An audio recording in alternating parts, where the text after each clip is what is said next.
Saan ka, Nay? Taga-Alcala, Pangasinan. Ngayon, yung pumunta ka rito, Nay, kailan siya ginamot?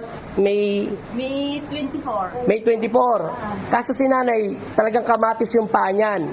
Talagang hindi namin taga siya inalignment, pinainom lang siya ng healing water. Pero ngayon, bumaba na yung manas niya. Lakad, Nay. Tayo, muna. Yan, tanggalin yung tungkol. Richard! Tupod na, ibigay. Yan, upo ulit, Nay. Lakad tayo, Nay. Lakad. Oo. Oo. Ibigay yung tungkod. Ibigay yung tungkod. Kasi nasanis pa siya.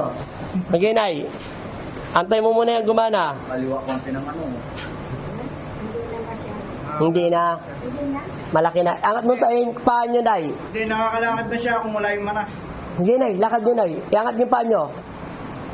Tapos, pag nabasa uli yan, naku, lalo na ng lalaki. Wala na, Nay. Hindi ko na siya kailangan kasi nakakalakad na talaga. Magang, Nay, mabigat. Hindi na tutuloy yung umiyan, babalik dito ulit. Magang, mabigat.